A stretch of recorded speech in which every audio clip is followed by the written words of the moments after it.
So your internet, who's your internet provider? TDS. TDS? Where do you live? California. One of the last residential customers they have. So TDS, is that a phone company or a cable company? Or neither? Like, technically it's TDS Metro. So. What kind of internet is it? Cable, DSL, or other? CSL. Okay. Cable, DSL, or other. Got it back about 10:30 last night. Oh, so you had plenty of time to do your homework. All right. So we want to be able to support parsing, but now we're parsing on semicolons, right? So now the semicolons become important to us, so we need to be able to handle a new kind of statement.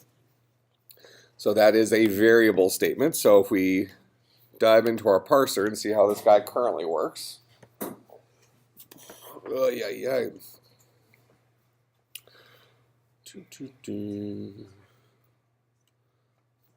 Right now, our parse deal is reading in a syntax tree for parse statement. We also now need to have the ability to parse so that's a var def statement, right? So now we have a new kind of statement. It's still a var def statement, but now the second value doesn't have to be a math expression. It can just be a literal. Correct? And we might have multiples of these to create. Okay, fair enough. So I think in our code, can we assume that these always come first? All right. So we're going to go and find all of our literal-based var def statements first, store them in a variable environment, and then process the rest of it. Okay? So let's do this. We're going to create a var environment first. So new class variable env. Variable env is going to keep track of a private. Let's see, what language is this? All right. Private linked list. I need to create a variable object first. Huh? You're supposed to use variable arrays. Oh, that's fine. Fine. You want to use a variable array? We'll do that. No, I do, because the last night I did a variable array and it wouldn't let me use the arrays add method. Like the only The arrays add method. Yeah. There is no add method for arrays. There you go. An array. No. Just shut up. It definitely is. You're telling me I can't do like an array dot add? No. And then No, you say array at bucket 3 equals this. I swear that like Stack Overflow is lying to me. There's a object called array that basically creates something called an array list. And array lists have an add method. But apparently I told you to use an array of variables, right? Yeah. Noobs. How are you going to pass this final? Well, I said linked list first. And then we were like array. Print. Okay, wrong language. Private. So far today I've done Swift and I've done Python. So now we're over to Java. I need you to teach me Ruby. Nope. No, because you're too stupid. Can't even fix a motor. I can't make broke. I can't. You can polish a turd. It's still a turd. All right, so private string name. Var name. Is that what you want me to call it? Is that important to your implementation? Private. It's only ints. Okay. Like that? Did I do var name right, or is it capital N? All right. Got it. Okay. Then when we create a variable, we're going to have a public variable string var name int num value. This dot var name is equal to this dot var name. Take the this off. No, I did that on purpose. That way I didn't have to spell it. This dot num value, so this kind of follows with your question from last time. Since I always name my parameters the same as I name my top level ones, I don't have to worry about spelling if I always just say this dot. All right, then we'll generate. Why doesn't it pop up like just like num value? Well, maybe it does. No, it doesn't. Like when you if you don't do this dot, it doesn't pop up for you. That helps me. Oh, yeah, I don't know. Something like Xcode it would. So just kind of depends. What am I doing? Generating setters and getters. Okay, and I want getters. Boom. Boom. Okay, so there's my getter. So now I have a variable object. So inside here, we're going to have a private. Do we have a preference for variable name for this guy? The variables? Variable array. You just called it variable array? Yeah. Okay. So private type is variable array. You named it variable array? Yeah. Lowercase v? Yep. Capital A. All right. Got it. Then we'll have public variable env takes in no parameters. This dot variable blah blah blah blah variable array is equal to a new variable array. Oh man, arrays are just terrible solutions for this. You shouldn't have told us to use them then. You guys should be smarter. Did I actually say an array? Yeah. Look at that giant Like in 3 paragraph. different places, I think. You might choose to create a variable environment object that holds an array of variable objects. No, okay, fine. I was testing you and you all failed. This is go. Where's my var? Where's my variable environment? I've lost. Down there. Ha ha! All right, so this. Actually, I'm going to do this. We're going to start this guy off as null. And we're going to have a public void add variable. This guy is going to take a variable v, and we're going to ask the question if this dot Clips can't keep up with me. If this dot variable array is equal to null, if I don't have anything in there, then I'll say this dot variable array is equal to a new variable array of size 1. And then I'll say this dot variable array at bucket 0 is equal to v.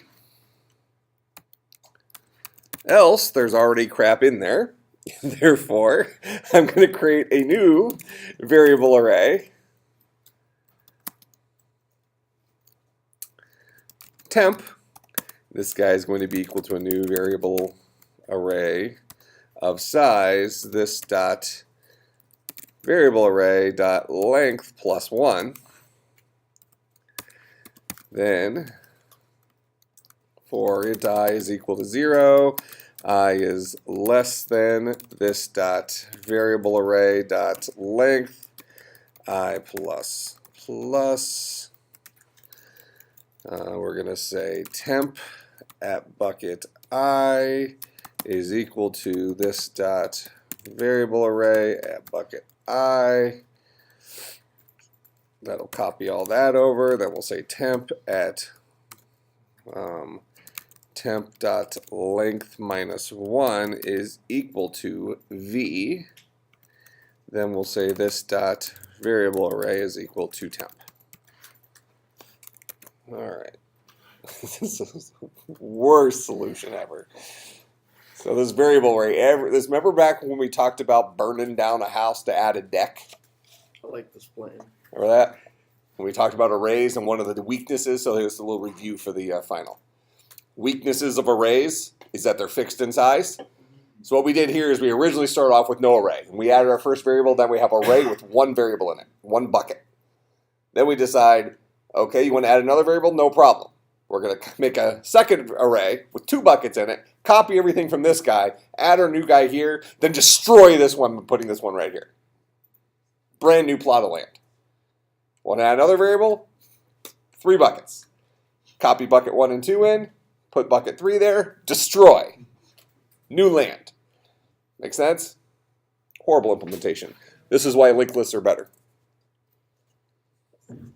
I think maybe when I said array, I kind of meant collection of things. So, you know, I would have expected you guys to do this in an intelligent way. Do you have a question? Or are you just panicking? To figure out how many buckets we need before we initialize the variable environment. Well, you could, but I mean, don't you want your this guy to be somewhat dynamic? So we can just keep throwing variables at it? I mean, you could. You can go through and count how many you have and then create the right size, but I mean, I'm in the destructive type mood, so. All right, hold on. What were we doing? Oh, so is that our variable environment? Oh, we need a get, right? Public int resolve, and this guy will take in a string name, and we're going to say for variable v in this dot What? variable array. What is this? This is new. You guys don't know for each loops? Yeah, I do. We've done for each loops in here. No. I want to say I've only ever seen semicolons before. What kind of voodoo is this? All right, I'll write it this way and I'll show you the equivalent. Okay, so for variable v in the variable array, if v dot get var name dot equals name, if that's true, then we're going to return v dot get num value. Okay. Well, here, let's just return a negative. Our catch-all here, just be return a -1 in the event you can't find it. We can assume we're going to write correct code, right? We're going to pass it we've said that all along, that we'll pass it a string of code that's accurate. So if we try to access a variable named C that we never created, we expect our program to give us wonky results. That's okay for right now. So my catch-all here is that we return -1 if we ever get here, but we should never get here. So this is called a for each loop. This guy right here. And it's not required for this. The alternative would have been this.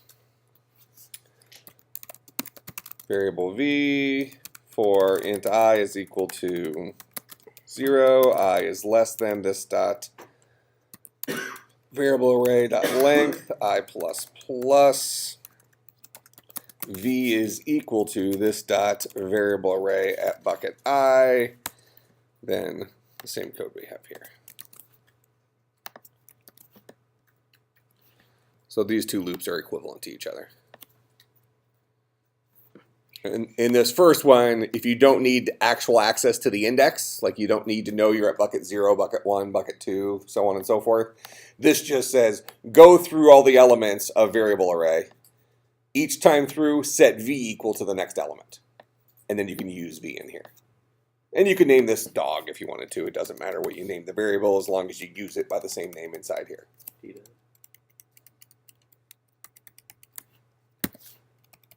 Make sense? So that's a for each loop. Do we have a preference which one you want me to leave?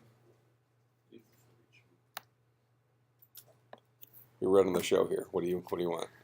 Leave it. I'm just commenting it out so that it's the same thing. All right. Okay. So what's the purpose of? So tell me, Pebbles, what does this function do? Well, finally, you're catching on. The Christian worldview thing is, I mean.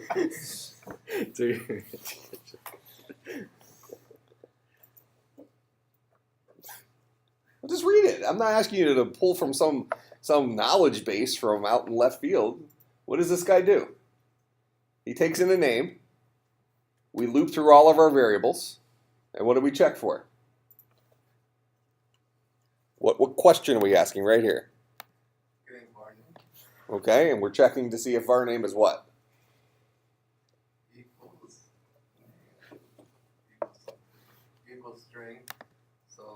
equals this guy? And who is this guy? Whatever guy we passed in? So this is like me saying, is your name Pebbles? And he would respond back and say, yes. So that means this would boil down to true. Therefore, I'll return your value, which is your favorite number, I guess, in this case. 7, of course. Okay, so you'll return 7. 7 is a very important number in the Bible, by the way.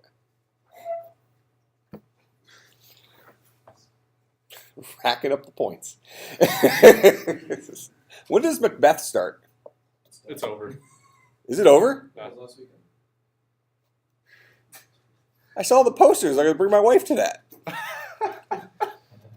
Well, They did a really crappy job of advertising that for faculty Yeah, I believe it. to faculty. I've seen the poster a bunch of times, but I don't stop long enough to actually read the dates. I hope the dates are at least on the poster. Yeah. I know you're on the poster. So I stop and I admire and say, I know that guy. You look so stoic on that poster. Very impressed. Did it go well? Oh, it happens. Well, I'm only kind of marginally interested, but my wife likes that kind of crap. Actually, the one I was interested in was the last production. Yeah, I was more interested in that. My wife and I were going to go to it, and she was sick that night, so I debated doing that, but yeah, I was more interested in that than most plays, but yeah, I wasn't going to earn brownie points for this, so it's and she was actually pretty sick, so I kind of felt obligated to stay home. I want to say I went out to dinner with a buddy, so possibly that whole plan might have fallen through. Did you at least bring her dinner back? I probably offered to drive through someplace, but she just wanted to eat clear liquids, like I don't know, like a soup or something. I don't know.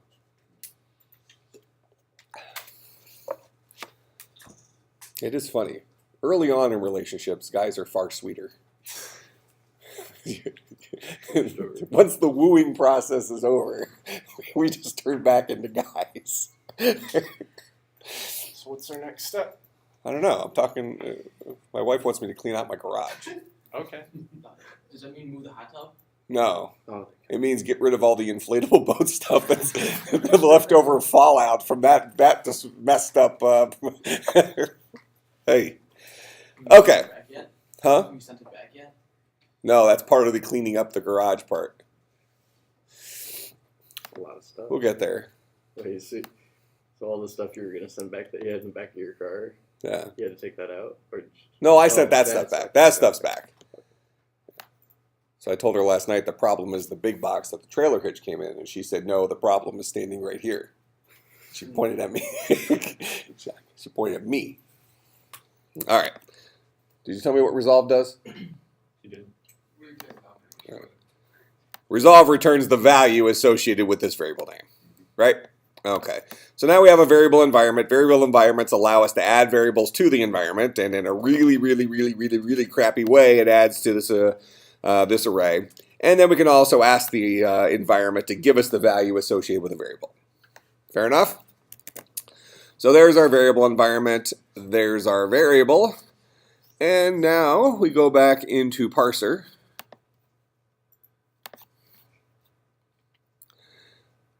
Okay, so when we get our var def statement, so we're just saying parse statement. So in parse statement, right now we know we're still getting the variable name first, right? Okay, we're getting a variable name, so we should be all legit here. All right, so we're going to get a variable name. We're going to say we read in that variable name. We're going to create a var expression called var name. And hold on, let me look at var expression real quick. That should be fine. I might need to change variable a little bit, but For def statement, right? yeah, we'll get there. We're legit at this point. Okay, so where am I? Okay, parser. So we have a var expression for our variable name. Okay. Now we know we're going to burn past the equal sign. That's always the case. Right. Correct? All right. Now here's where we're going to make a decision. Right now we're always assuming that the next dude is a math expression. Next dude's a math expression. But the next dude might just be a literal. Could also be a lit expression. Correct? Now, a lit expression is going to be just a number in our world. Okay? Now, did I tell you to make a lit expression object? We already have one. We do? Yeah, you made it yesterday in class. Oh, perfect. So what's a lit expression take? Oh, a literal. Perfect. All right. So we need to determine, is the next dude a lit expression or is the next dude a math expression? How do we know it's a lit expression? There's no op. Okay, there's no op. Well, the very next thing you're going to run into in either of those guys, though, is a... Semicolon. Number. You're always going to run into a number. Whether it's a math expression or a lit expression, we go back here to driver. After we write in a variable name, we hit a number here. Well, I suppose we might actually hit... originally, this guy looked like this, right? So we might end up hitting an open parenthesis, which would be a math expression. So, but in a simple case, we would run into something like this.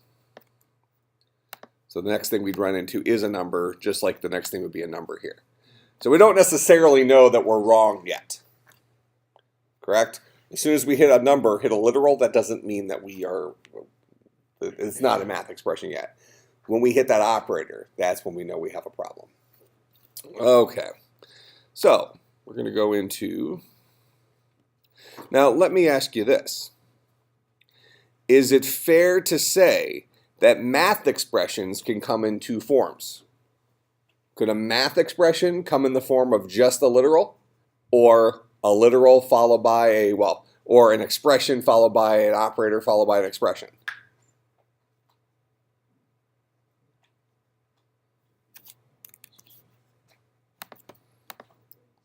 Is this a math expression? Is this a math expression? So both of those are really math expressions, correct?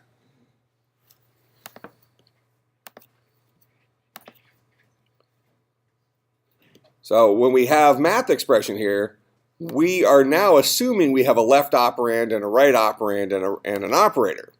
Well, these guys start off, well, actually when we build our math expression, if we pass a math expression a null for right operand and a null for operator, could this guy actually function as a literal math expression? Then we just change our do math a little bit. So if that was the case, we can just ask the question, if this dot right operand is equal to null, return this dot left operand, and we're going to, that means this guy must be a literal, correct? So this guy's a lit expression. And we'll take that lit expression and get, oh, get the literal. That's fine. That's what we want. Otherwise, we'll do our math like we did before. So this allows us to say, hey, if you built this math expression, you only gave me a left operand. That means there was no operator or a right operand. Therefore, I don't have a whole lot of math to do. So I'm just going to give you the number that you gave me. Make sense? So we're kind of dual purposing our math expression. All right. Oh, semicolon. Do you need to put op equal to null too, or no? If you didn't give them a right operand, you probably didn't give them an op. This kind of falls into the category of we can assume they gave us legal code. Okay. So this little guy here just allows us to have do math work for all kinds of math expressions. Okay. Now we got to go back into parser. So after the equal sign, what are we parsing? Well, we're parsing a math expression, just like we were before, right? Okay, no harm, no foul. So now what we're going to do is we come down here to parse math expression. And parse math expression starts off your left and right operands. Everything is null.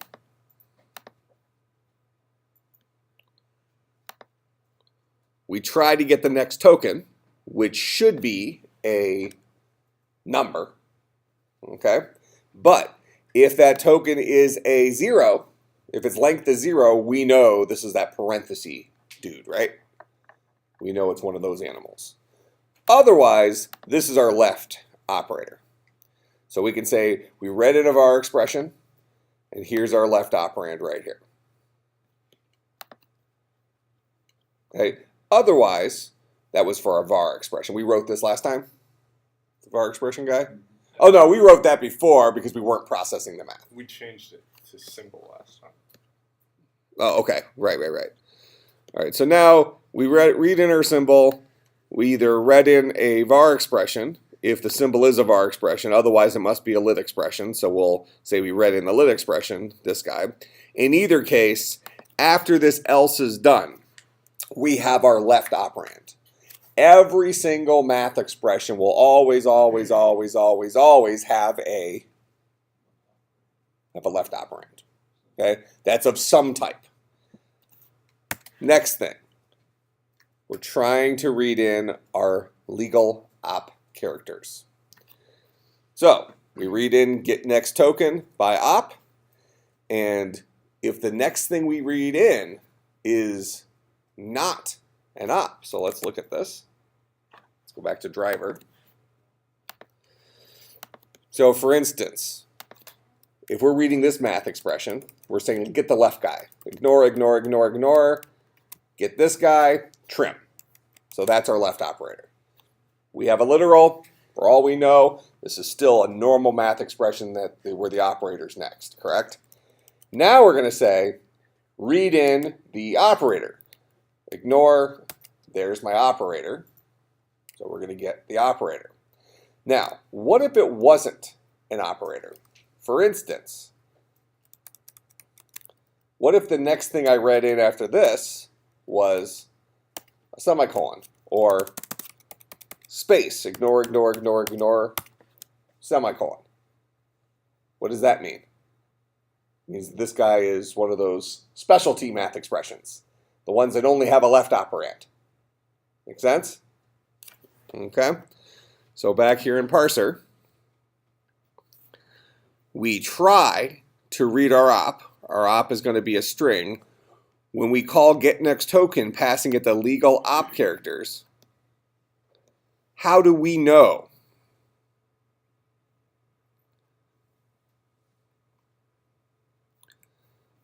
So this is going to be what? Plus, minus, times, divide, modulus, whatever we decide we were going to support. So this guy takes in a string. He's going to build up a string. It's going to keep going through our statement over and over again. And ultimately, it's going to build up our token until we finally hit something that's not a legal character. So we'll skip space, skip space. That's a tough thing to say. Say that. Say it. Skip space.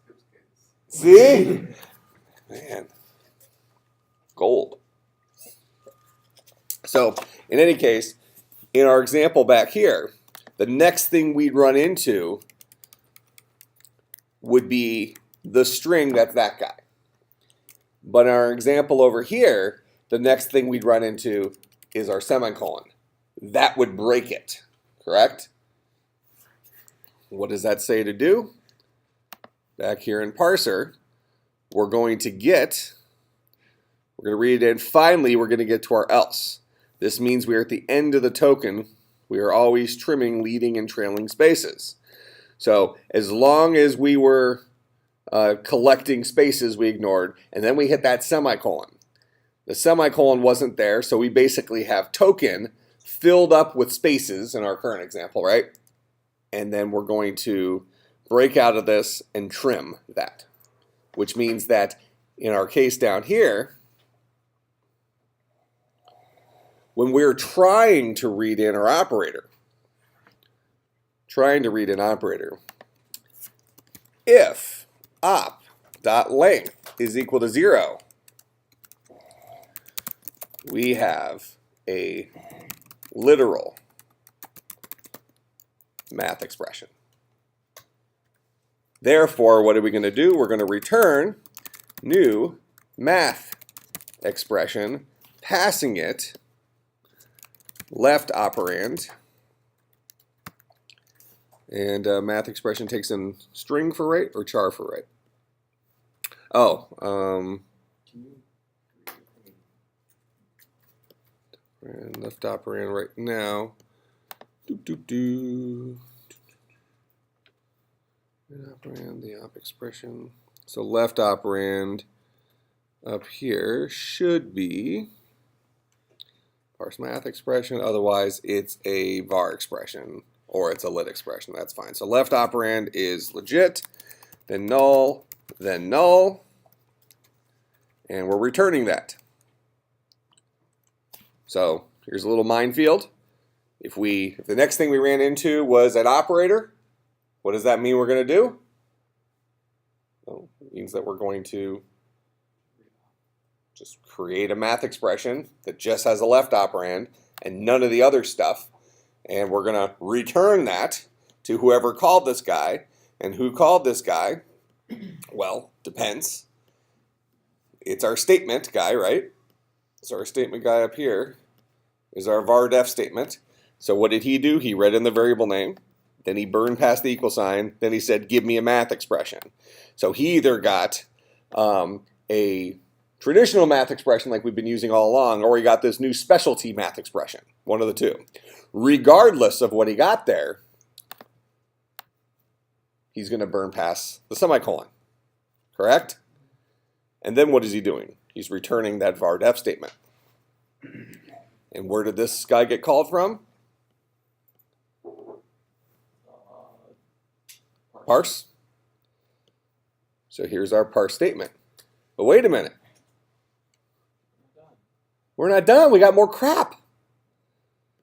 So every single time we got a token, right? Is that what we did? Get next token. Get next token is incrementing pause. Pause is our parameter, is our current place in code. So as long as pause is less than the length of our string, we need to go and try to get a new dude. Correct? And if I remember correctly, we do trim right at the beginning, correct? The statement is equal to statement.trim. That'll help us here. That way we don't have a situation like this where we have a bunch of empty space here at the end and we think that, oh, well, I still have more crap, so I'm going to go ahead and actually, would that ever happen?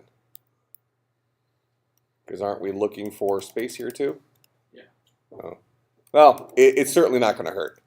So the idea here is that if we have a whole bunch of stuff here, we're not going to go and try to create a math expression out of that. So we make sure that we got all the empty space off the ends. So that means if we're not at the end of the string after this, we do have another math expression. Okay? So go back into parser, make sure that dude's trimmed.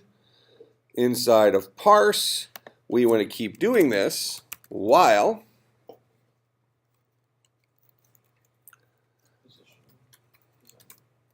this dot pause is less than this dot, what's it called?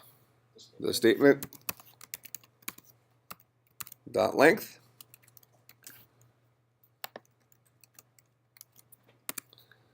Okay, and we're getting our syntax tree, but before we go any farther, we need to check our syntax tree. And I think, what did we say? We assume that all the variable stuff happens first, right?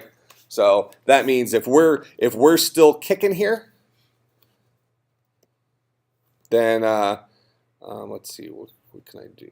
Can you check to see if the syntax tree is empty?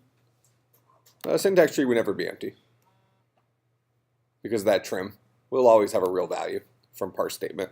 No, but like, won't you overwrite it or no? I don't think so. Well, we will, but we don't care about that because we don't need to store the syntax tree for our variables. We just need to throw the variables into our variable environment, right? Syntax tree is just for our traditional math expressions. So what we need to do here is, what does our syntax tree look like for a math expression?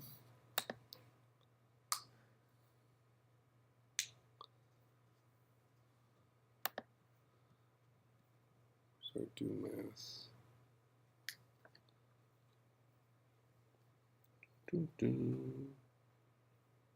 Oh my gosh, there's so much code.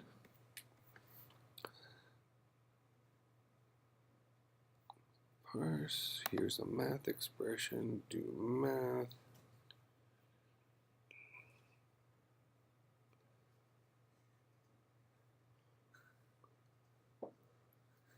All right, so we know our syntax tree at the top level will be holding a var def statement.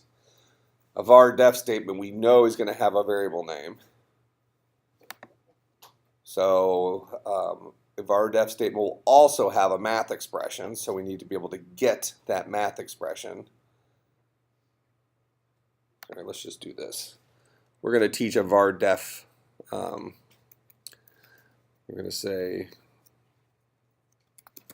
public Boolean is special math expression, and we're going to return, return this dot the math expression dot get. I don't have a way to get the right.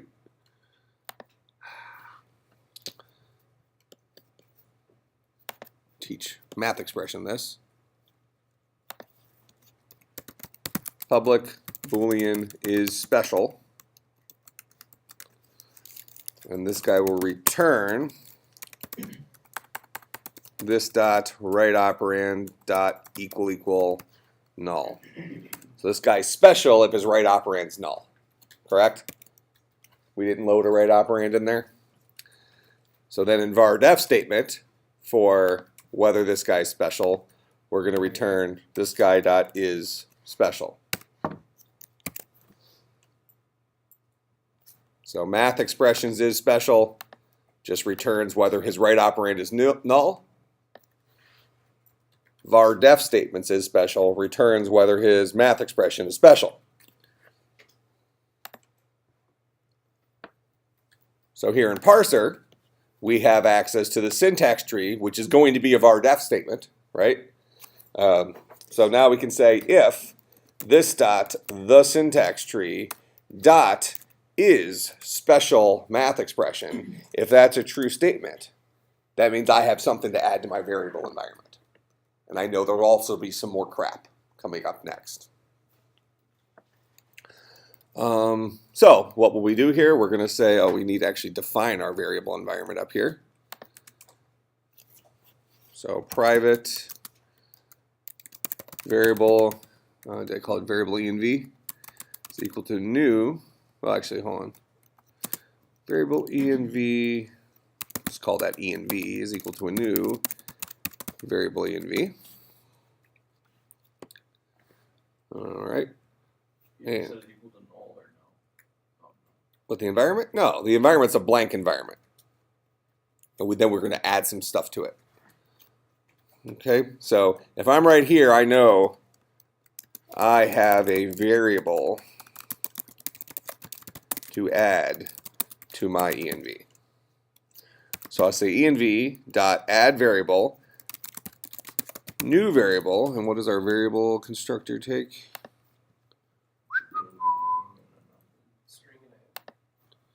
Okay, var name, num value, those match your parameters, right?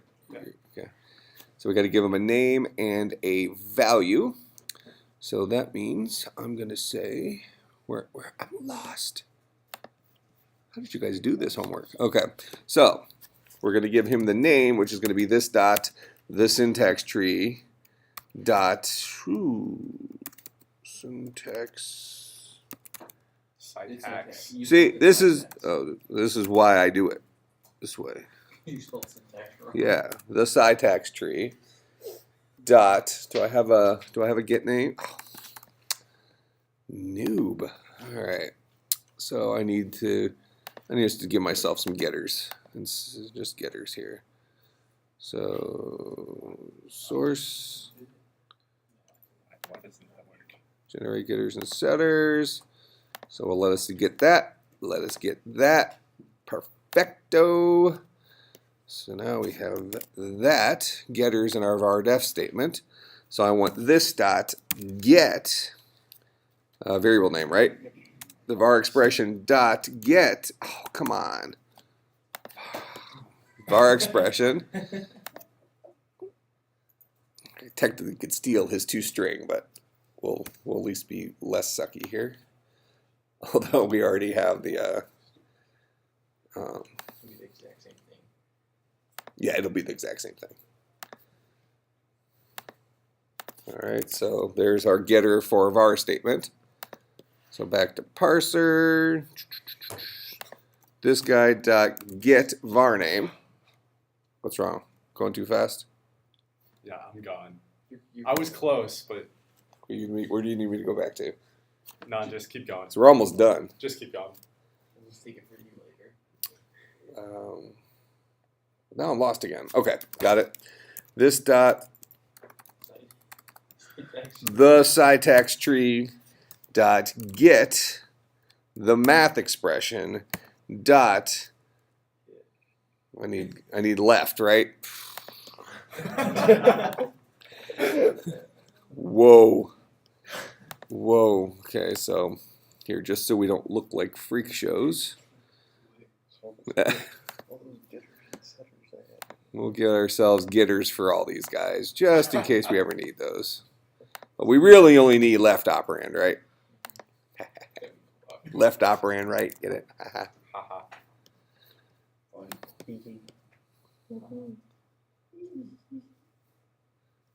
Man, this is one of those cool lines. Dot get left operand dot get. Get what? What is the left operand? Left operand is an expression, but in this case, we know it to be a literal expression, right? So this guy, oh my gosh, lit expression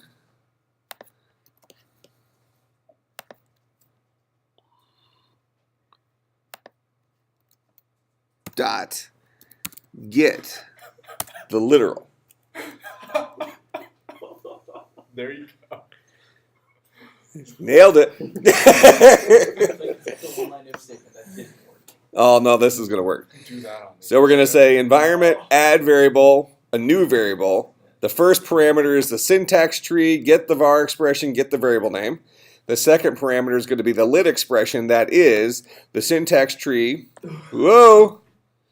The syntax tree, syntax tree, dot get the math expression, dot get left operand, because we know this guy's special, dot get the literal.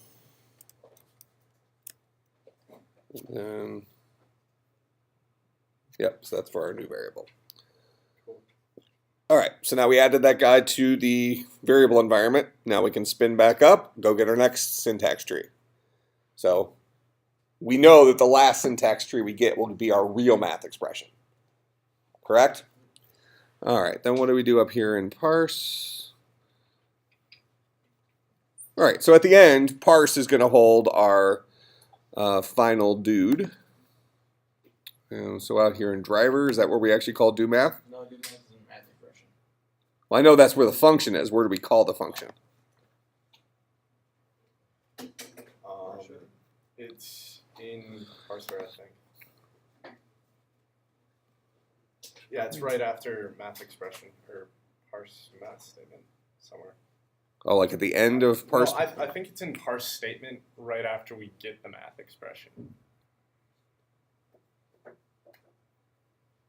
Yeah, it's a system.out.println. Right It's there. on line like 94-ish. 86. Oh, the right side math is this.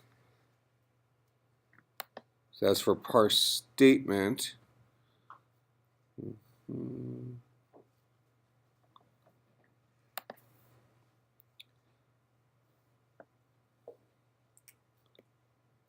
Okay, so I need to trace this real quick.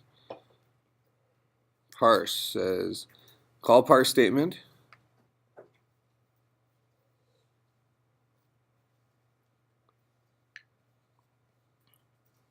Oh, this is fine. So we'll call parse statement. It'll print out the math for the right side. So for our special dudes, it'll just be like 5 and 7 and those things. Then we'll burn past the semicolon, and then we'll return the var def statement. Perfect. Var def statement will come back here to our syntax tree. Okay, I think we're good there. So that means, actually, hold on, let's see. So syntax tree will get our specialty dude. It'll do the math for it, so it'll just print out to the screen the 5 or whatever it is. We'll ultimately get that back. If it's a special math expression, then we'll add it to our variable environment, knowing that we're going to be expecting some more. We've already burned past the semicolon. Keep doing this until we're out of crap to read. Now we need to go into math expression and make sure it does math based on variables now. Okay, so this is our, oh, here, yeah, so homework crap here, right? So if the left operand is an instance of var expression, then what we need to do is we need to say the left num, wait, hold your horses. This guy needs to take a variable env in as a parameter, right? He needs to have the environment in order to resolve variables. So that means back here in parser, what line was it on? 90 or 86. 76. 86. 86. Why is 76 mad? Do math. We're going to pass it env, name of our environment. Okay. So now in here, the left num will be equal to env dot resolve given this dot left operand dot get var name.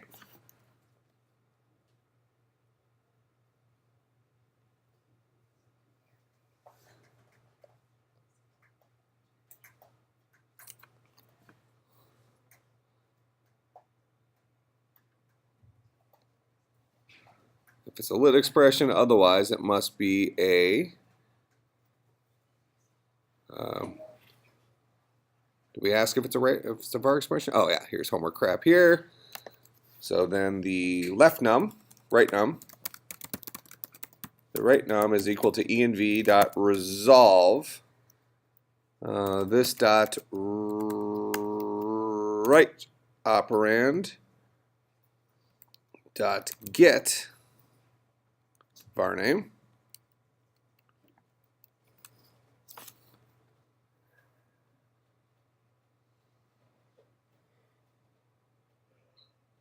Okay, and then every single time we call do math, we need to pass along that environment.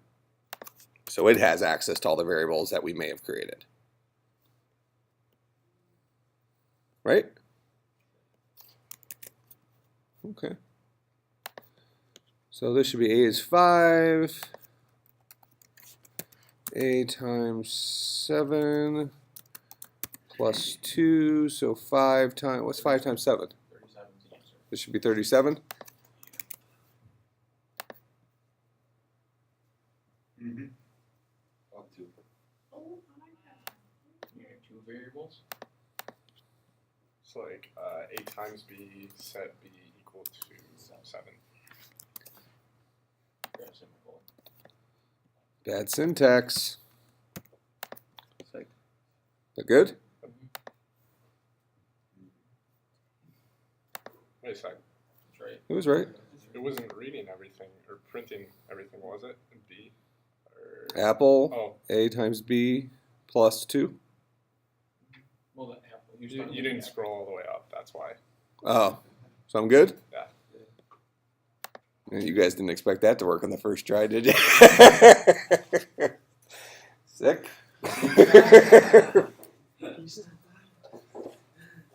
Go ahead. Just to make sure. So for the syntax that we're requiring for this, the variable declarations are always going to be first and the math expression is last. for this, but if you wanted to do it differently, you could. But if we want to do this like that. This is fine. Yeah, we weren't trying to create like a big boy language. We're Reverse Polish. No. okay, but again, so obviously this was a hard assignment, right? Right. Okay, so and most of the reason why it was so difficult is because there was just so many pieces. But because we had those pieces built in there, hopefully you saw as we went through it today that we really used the objects that we had to solve the problem. So really, once you kind of MacGyvered a solution, you could just use objects to do it. So really what we added today wasn't that many lines of code. I mean, what did we add? 10 lines of code? 15 lines of code? Tops? All the getters. Oh yeah, I guess the getters, that doesn't count. We didn't write that. But kind of makes sense. So meant to be challenging. So you had yours working for one variable? Okay. So that's a 0. How'd you do on it, Pebbles? Who'd you copy off of? How did your ISIS training go? They were helping me out. Hmm? They were helping me out. I saw the pictures. You had your mask on and everything. You know, practicing. I know. All right. So let's. Any questions on this? Push it. I'm mildly scared. It's very demanding. What's it? You're Good. gonna have to go through and fix it. Is this homework 18? Make it say syntax tree now. Oh, I need to add, then commit, then push.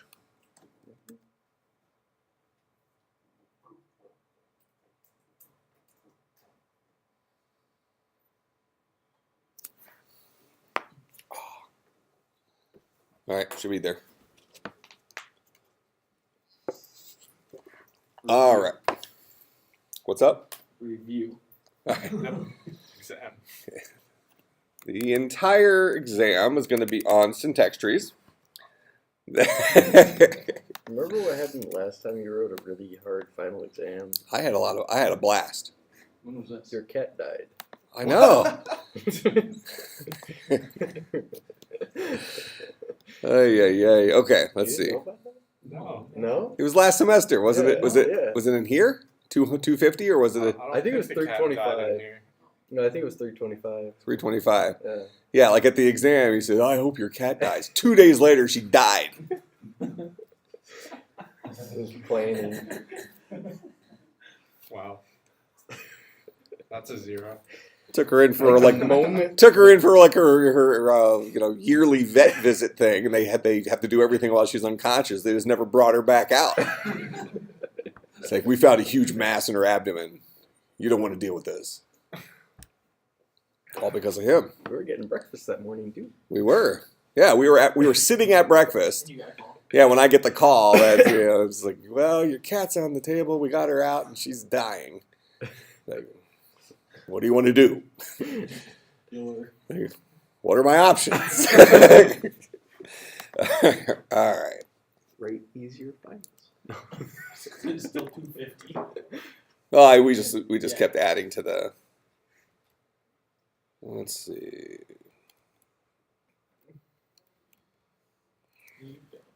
All right, so here we go. Well, look at that. We just wrote our own version of this. Except ours only goes one layer. For the homework, for the exam, you'll actually have to expand on this code in handwriting. All right. I'm going to draw a very complicated picture of your boat and the wiring I'm going to do. Okay. So, obviously understand public-private protected stuff. Really, for us, public, private are the kind of the go-to moves. Protected is more of that thing if you need to expose something to a child through inheritance. Okay? But kind of that idea of everything should be private unless it shouldn't be. Start with private, then loosen the reins if you have to. Getters and setters, we've dealt with those a ton.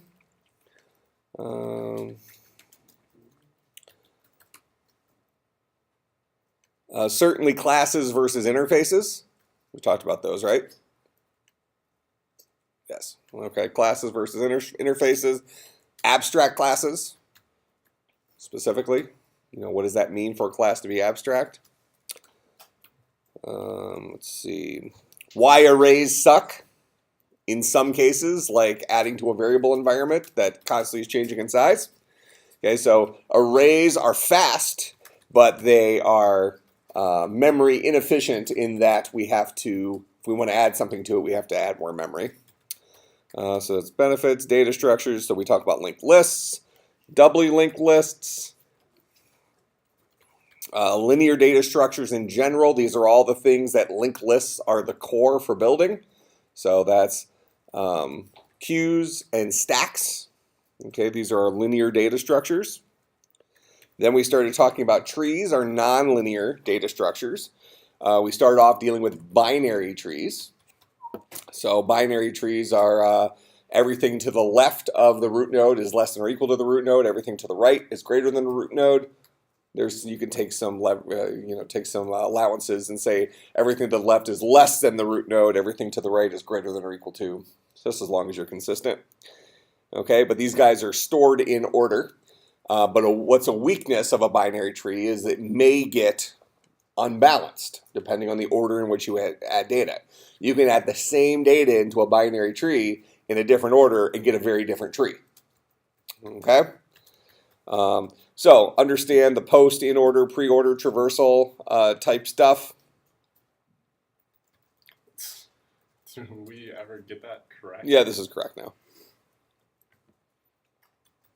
And realistically, I probably won't ask you a specific question on that. Just kind of understand tree traversals. That there's options for going through trees. Okay, so now the idea of a balanced tree. This kind of was our segue into AVL trees, which is our second favorite. So you said it was your favorite data structures. Has syntax trees supplanted it? No, I don't like syntax trees a ton. But you liked AVL trees? Yeah, and array trees, I think. Array trees? We didn't write array trees. Array. And every. Oh, N-ary trees. Been hanging out with Pebbles too long. Actually, been hanging out with old Alex. Old Alex has made up words.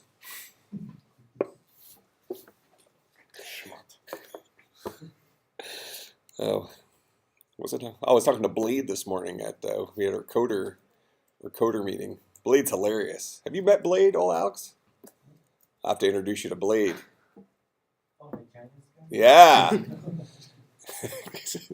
Blade and Alex says, "Oh, the Chinese guy." Have we offended everybody yet? We haven't offended Randy yet.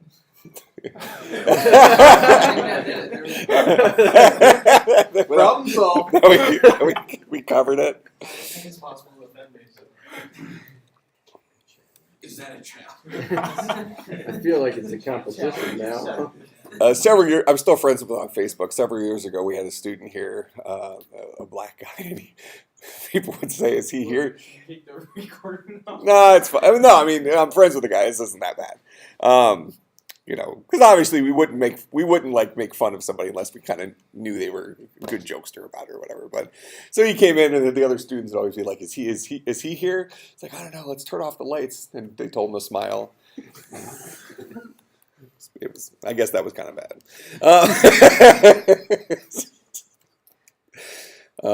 But actually, we made fun of him for other reasons. He was something. I don't know. He was playing Hello Kitty Island Universe or something.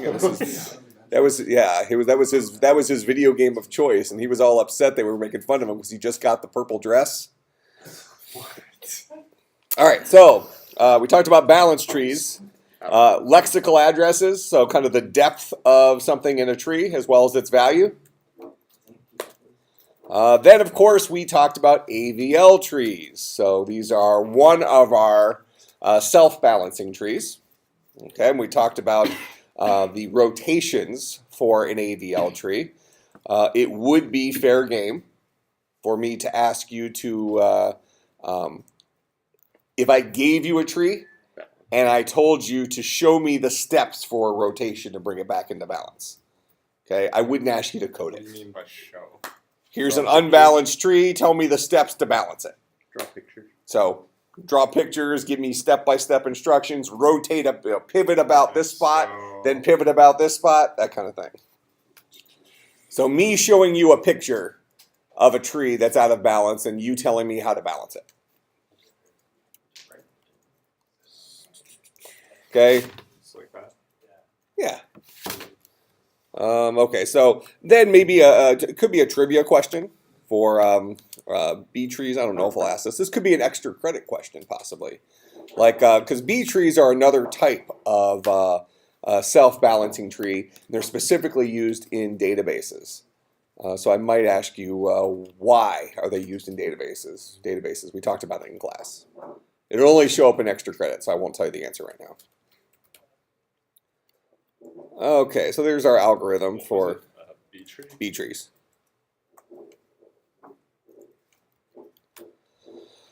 Okay, then we get into our N array trees.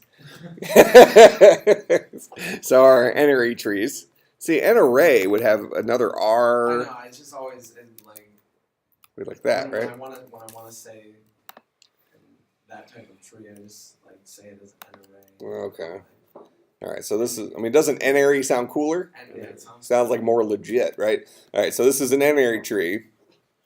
So every tree has 0 or more subtrees. So now we've lost some of our built-in structure to our tree, right? Our tree doesn't have defined meaning, which then allows us to kind of give our own meaning to it. So it's a very flexible type tree, which then makes it easy like our syntax trees. Okay?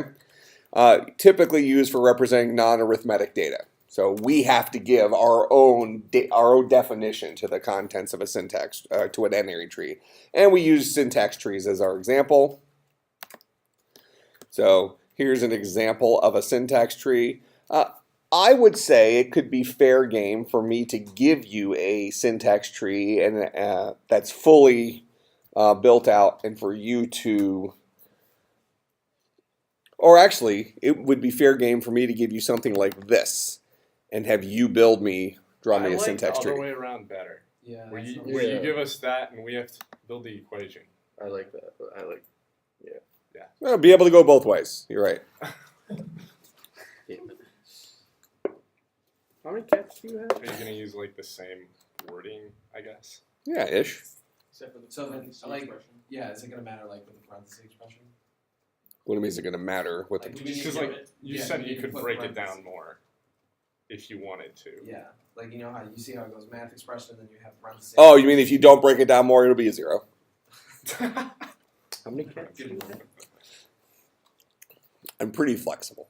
As long as you generally show me you know what you're doing, you're not going to get cracked on your grade. Don't worry, guys. I'll put an extra hole in the bottom of the. I mean, some of you have got more points than you deserved on some of your code on your exams or even your homework assignments just because you knew what you were doing. You just decided you either misunderstood the assignment or you solved a different problem you thought you were solving, but you showed me you knew what you were doing.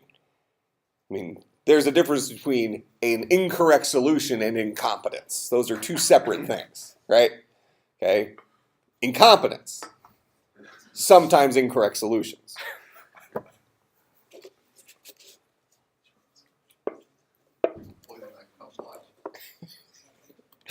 All right, so we talked about, did we talk? I'd inspect your boat next time you go out. Huh? Do a bomb on it. Expect the boat.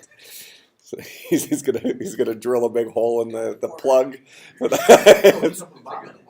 I'm just gonna put a little hole in it and then reverse the suction on the build pump. So rather than pumping out, it pumps in. All right, so JSON as a data representation language, I kind of like the idea of maybe a programming question on the exam that has you take an object and output the JSON version of it. Doesn't sound good. That's not a difficult thing. You just did that and that's it. Yeah. So for instance, if we have a person, now let's say a person has a first name and a last name. Yeah. Okay, we would have a JSON object that would look like that. It would have a F name, and maybe that guy's F name is Mike, and it would have an L name, and maybe that guy's L name is Littman. So if you had a function, or if you had an object called person that kept track of two fields, first name and last name, and then I asked you to write a method called toJSON for that person object, it should be able to build this string. That should be trivial enough, right? So you want a program that converts the object to that? To this. Okay. Or just gives a method to that object called toJSON. And that object just outputs a string that happens to have that object's value for his first name equal to that, and that object's value for his last name equal to that. And that's the purpose of JSON. It's a data representation language.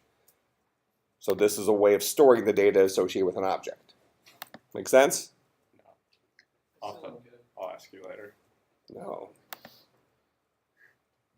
This is a string, right? Yeah. And if you were building this string, and I told you had a person object, and a person kept track of two pieces of information, a first name and a last name, Okay. F name and L name. And I said, write a method called toJSON. You would build this string, opening curly brace, opening double quote, the name of your first variable. So call it first name, call it F name, call it whatever you want. Closing parenthesis, colon, open parenthesis. So it's Now the actual value that's stored in that field. just writing that. Yeah, just right creating this string. Okay, that makes more sense. That would be the answer right there. This would be the answer. Okay. This would be the output of that method. Including the curly braces like that's entire, like all the string that's just like. Yeah, this is JSON. This is legal JSON. So generating legal JSON representation for an object. I thought you wanted us to create something that would print out like Mike Littman. No, that's what he does want. No, I want you to. You want, I want this as the output. Print that out. No, he just wants that. So Yeah. you're the answer to the question Is that this. you asked about that is just that. Yeah. A method, it would be a method that generates that, not a method that parses that and turns it into code. So it would be a method that produces this as its return statement, as its return, just as a string. You confuse me It even more. would Yeah, be now you're getting out of A string method that would output what he has right there. But based on a first name and last name input or an object input. So if you had an object. The person- answer to the question would be that method, not what you have. Correct. Would be the method. Correct. That's Correct. what- So the return. It would be the method that returns something like this. So the return type would be what? String. A string. String. So it's just a whole bunch of concatenation. Yeah, exactly. Whole bunch of concatenation and proving to me that you know the JSON format.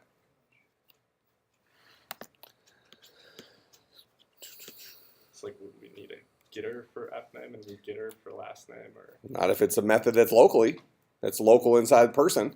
If you have a person object and person has two fields, F name and L name, and then it has a function, a method in there called toJSON, it's going to know about L name and F name, right? And that guy will just return a string in that format. Okay, so then all of our syntax tree stuff that we wrote, specifically parsing type things. I could certainly ask you a question that makes you, a programming type question that asks you to parse a string in some way. Okay, I mean, I wouldn't have you do anything anywhere near as complex as what we did here, but I might give you kind of a format for a string, like assume a string is in this format, parse out these certain pieces of information. Something like that. Make sense? I mean, heck, it could even be JSON. I might ask you to write a handwritten parser for a JSON string, simple JSON string.